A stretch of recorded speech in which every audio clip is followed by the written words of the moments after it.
Hello class, कैसे हैं आप सभी लोग। I hope so you all feel well. हाँ हाँ, आज मेरी तबीयत पहले से बेटर है, हल्का फुल्का है, वो तो अभी रहेगा ही, जाते जाते जाएगा। नहीं भाई, कोरोना नहीं है मुझे। आप लोग कह रहे कोरोना नहीं, कोरोना नहीं है, ये बस ऐसे ही हल्का फुल्का सा जुकाम खांसी था, फीवर भी था 1-2 दिन। इसीलिए तो उधर आप लोग की क्लास नहीं ली थी 4 डेज, ज़्यादा इशू थे मेरे साथ, मेरे बेबी की भी तबीयत खराब थी। तो वेलकम टू द प्रारंभ साइंस क्लासेस। शुरू करते हैं अपने एक मोटिवेटेड लाइन से। आज हम मोटिवेटेड लाइन देंगे, रिस्पेक्ट योर हेटर्स। अपने जो हेटर्स हैं, हमारे दुश्मन हैं, उनको क्या करिए, रिस्पेक्ट करिए। ठीक है, क्यों रिस्पेक्ट करें? हम उनको रिस्पेक्ट इसलिए करेंगे because they are the ones who think you are better than them. क्योंकि वो क्या सोचते हैं कि हम उनसे बेटर हैं, है ना। हेट क्यों करते हैं? क्योंकि कहीं ना कहीं हम उनसे कुछ बेहतर हैं, कुछ अच्छे हैं, इसीलिए। और वो हमारे बारे में सोचते रहते हैं, कोई तो होना चाहिए हमारे बारे में सोचने के लिए। इसलिए हमें अपने हेटर्स के, अपने दुश्मनों की भी रिस्पेक्ट करनी चाहिए, इज्जत करनी चाहिए।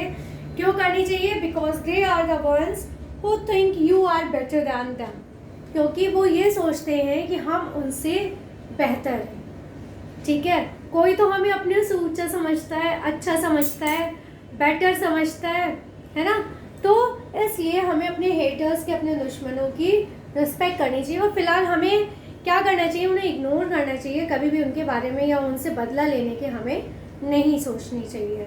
अगर हम बदला लेने की सोचेंगे तो हमारी सोच उनसे अलग कैसे हो सकती है ना। और हम अपनी जो सोच है, अपना समय है, इन सब चीज़ों में क्यों गंवाएं? अच्छी चीज़ें करें ना, अपनी पढ़ाई पे, अच्छी चीज़ों पे ध्यान दें, तो हमें काफ़ी चीज़ों में डिफरेंस दिखाई देगा। तो शुरू करते हैं आज का टॉपिक, जो कल हमारा रह गया था। कुछ इश्यूज़ की वजह से मुझे क्लास आधी कर लेनी पड़ी। आज हम पूरा करते हैं इस टॉपिक को। एलिमिनेटेड सब्सटेंसेस, सबसे पहला हमारा carbon dioxide and water. How to take out the carbon dioxide and water from the body. Every living cell, जितनी भी लिविंग सेल्स होती हैं, वो अपनी एनर्जी लिबरेट करती हैं ग्लूकोज को ऑक्सीडाइज करके। बाय ऑक्सीडाइजिंग ग्लूकोज, वो क्या करती हैं? ग्लूकोज को ऑक्सीडाइज करती हैं with the production of CO2 and H2O।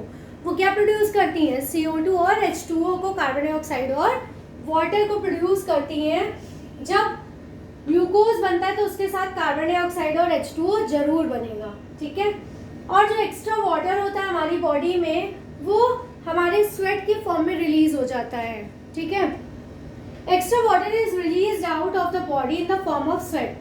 जो एक्स्ट्रा वाटर होता है वो स्वेट के फॉर्म में हमारी बॉडी से निकल जाता है। दूसरा हमारा नाइट्रोजनस वेस्ट। जो हमारा नाइट्रोजनस वेस्ट है, इसमें हमारा इंक्लूड में क्या आते हैं?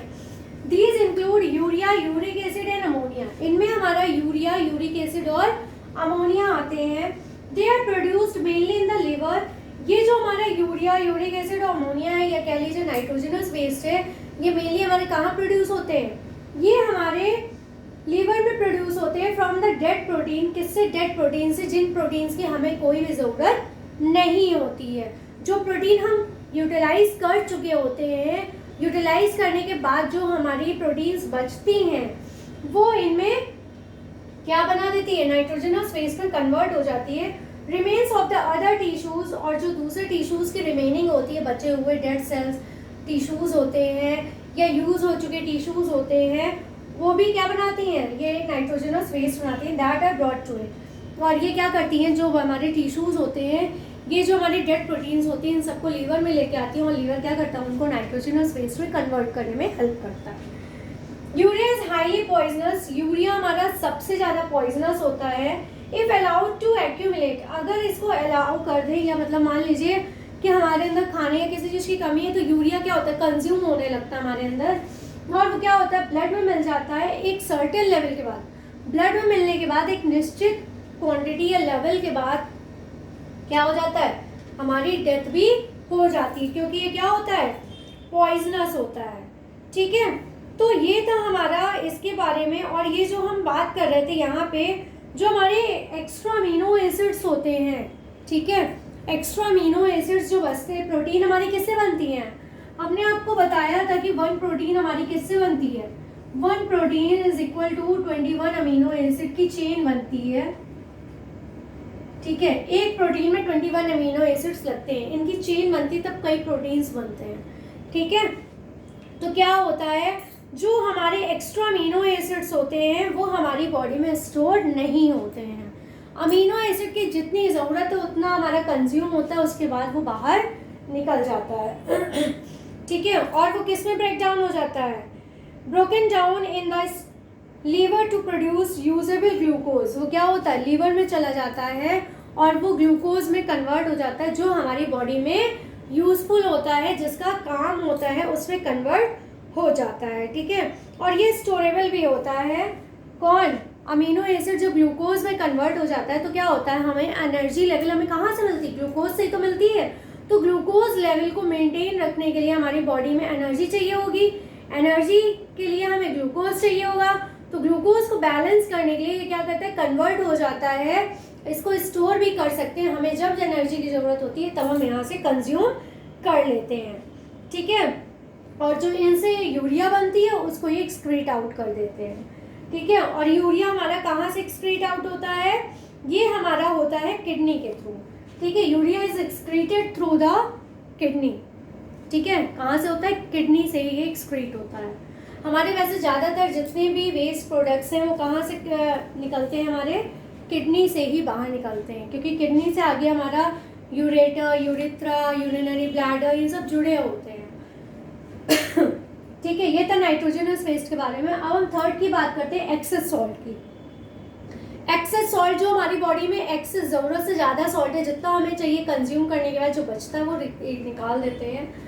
कॉमन सॉल्ट आता है हमारे एक्सेस सॉल्ट में NaCl। ठीक है, NaCl ये क्या है, हमारा sodium chloride and even some excess water soluble vitamins B, C need to be eliminated. क्या होते हैं जो कॉमन सॉल्ट है, इवन सम कुछ हमारा एक्सेस वाटर जो है, जो हमारे एक्सेस वाटर सॉल्युबल हमारे प्रोटीन्स हैं, मतलब जितने हमारे एक्सेस में हैं वो क्या होते हैं, विटामिन B, C, ये सब क्या होते हैं, इनको भी एलिमिनेट कर देता है। जितने की ज़रूरत हमें नहीं होती है उनको भी ये एलिमिनेट कर देता है। ठीक है, ये सब क्या होते हैं, B और C, ये हमारे वाटर में सॉल्युबल होते हैं। ठीक है, वाटर में सॉल्युबल होने की वजह से ये क्या होते हैं, आसानी से एलिमिनेट हो जाते हैं। यूरिया और सॉल्ट हमारी किडनी से बाहर निकलते हैं, एक्सक्रीट होते हैं। नेक्स्ट हम बात करते हैं वाटर की। वाटर की हमने यहाँ भी बात की थी और यहाँ भी बात करते हैं। वाटर हमारा ज़्यादातर यूज होता है, it is taken in with food, ये हमारे फूड के थ्रू और बेवरेजेस के थ्रू लार्ज क्वांटिटी में यूज़ होता है। जितना भी हम ड्रिंक करते हैं, चाय, कॉफ़ी, दूध, दही, मट्ठा, ये सब जो हम पीते हैं ना, इन सब में वाटर होता है और वाटर हम इन्हीं के थ्रू कंज्यूम करते हैं। और जो हमारा फूड है, हम खाना खाते हैं, बिना पानी के आप खाना बना सकते हैं। आटा तो आप पानी से सानते हैं, चावल तो पानी से बनता है, दाल तो पानी से बनता है, यहाँ तक कि नॉनवेज में भी पानी यूज़ होता है, ग्रेवी वगैरह में। ठीक है, मुझे नहीं पता, मैं नहीं खाती हूँ, बट मुझे इतना पता है कि कोई भी चीज़ अगर बनती है तो उसमें वाटर कंजम्पशन ज़रूर होता है। ठीक है, थोड़ा बहुत, चाहे ज़्यादा हो कम हो, लेकिन होता ज़रूर है। ठीक है, तो बेवरेजेस लार्ज क्वांटिटी में ये सबसे क्या निकलता है, हमारा वाटर बाहर निकल जाता है। एक्सेस जो वाटर होता है वो क्या होता है, रिमूव हो जाता है इंसिडेंटली हमारा यूजफुल पर्पस, क्योंकि क्या होता है, जितने भी हार्मफुल मटेरियल्स होते हैं वो सब वाटर को लेके जाते हैं और वो क्या होते हैं, वो जितना कंज्यूम हुआ नहीं तो उनको बाहर निकाल देता है वेस्ट के फॉर्म में। ठीक है, excess quantity of water is removed which incidentally also serve a useful purpose of dissolving the harmful material to carry them out। और ये क्या करता है, वाटर क्या करता है, जितना भी हार्मफुल मटेरियल होता है ये हमारे यूरिन के थ्रू बाहर निकाल देता है। ठीक है, वो हमें यूरिन के कलर से पता चलता है कि हार्मफुल मटेरियल है क्या है, आपको कोई इशू है। कई चीज़ों की टेस्टिंग आपकी यूरिन से होता है, क्योंकि यूरिन से हमें कई बीमारियों की पता चल जाता है। ठीक है, क्योंकि वाटर क्या होता है, वाटर कई चीज़ों को लेके अपने साथ निकलता है, तो उससे हमें कई चीज़ें पता चलती हैं। अब जैसे आप तो शुगर टेस्ट ऐसे होता है, पहले यूरिन से होता था, है ना, अभी भी कई जगह होता है। बाइल पिगमेंट क्या होता है, ये मेनली कैसा होता है, येलो बिलीरुबिन होता है, ये ब्रेक डाउन हो जाता है product, are the break down product of the haemoglobin of the dead RBC. ये क्या होता है, ये जो डेड आरबीसी होती हैं उनके हीमोग्लोबिन से टूट के बनता है, क्योंकि हीमोग्लोबिन का कलर क्या होता है, येलो होता है, ठीक है, रेड भी होता है। बिलीरुबिन की वजह से जो येलोइश होता है वो ये उसी की वजह से होता है। हीम रेड होता है, ग्लोबिन हमारा फॉर्म है। Liver cells extracted, bile pigment के बारे में बात करते हैं। जो लीवर सेल्स होती हैं वो क्या होती हैं, एक्सट्रैक्ट होती हैं, extracted from the circulation and secreted into the bile juice. जो लीवर सेल्स होती हैं वो सर्कुलेशन से एक्सट्रैक्ट करती हैं।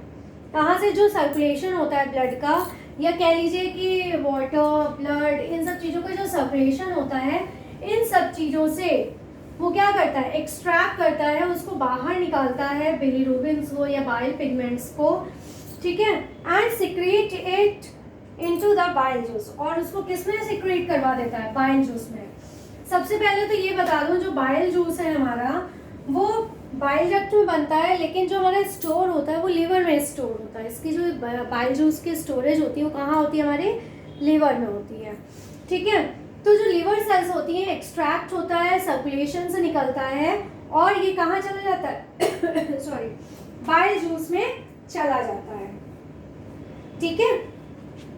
और उसके बाद ये क्या होता है, पोर्ड इनटू द डियोडेनम, और ये कहाँ चला जाता है, डियोडेनम में चला जाता है through the common bile duct. किसके थ्रू चला जाता है, through the common bile duct, क्योंकि क्या होती है, बाइल डक्ट तो कॉमन होती है, उसी से ये चला जाता है कहाँ पे, डियोडेनम में ठीक है।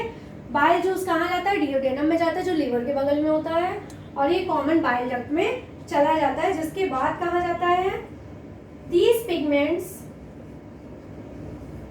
ये जो पिगमेंट्स होते हैं आर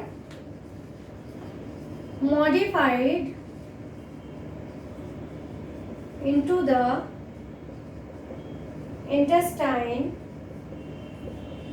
to pigments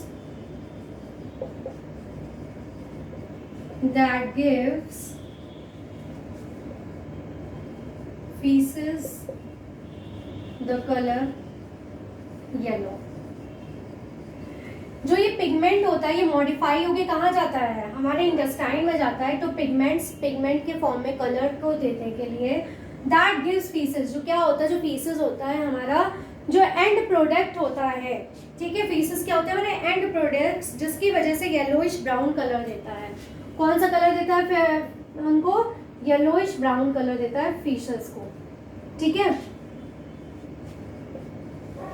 पीसेस जानते हैं एंड प्रोडक्ट कहते हैं इसको, और शुद्ध हिंदी में कहें तो मल कहते हैं इसको, ठीक है। ये जो पिगमेंट्स होते हैं ये हमारे यूरिन में भी निकलते हैं। कुछ पिगमेंट्स हमारे यूरिन में भी निकलते हैं, जिसकी वजह से यूरिन का कलर क्या होता है, येलो होता है, ठीक है।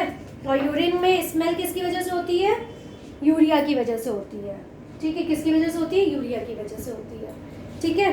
तो ये हमारा एलिमिनेटेड सब्सटेंसेस थे। कौन कौन से थे हमारे, कार्बन डाइऑक्साइड, वाटर, एक्सेस नहीं nitrogenous waste, excess salt, water, bile pigment, ठीक है।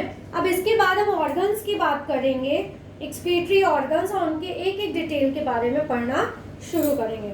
तो एक्सक्रीशन क्या हुआ, बेसिक हमारे लिए excretion is the removal of waste product from the body, ठीक है।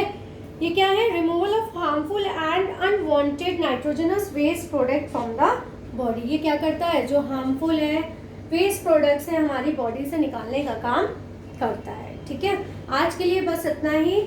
हंसते रहिए, मुस्कुराते रहिए, दुखी मत होइए, अच्छे से पढ़िए, ठीक है। कोई भी आपको डाउट है आप कमेंट बॉक्स में भेज सकते हैं, मैं नेक्स्ट क्लास में उसको डिस्कस कर लूँगी। Please like share and subscribe my channel, subscriptions दीजिए मुझे please. Thank you class, take care.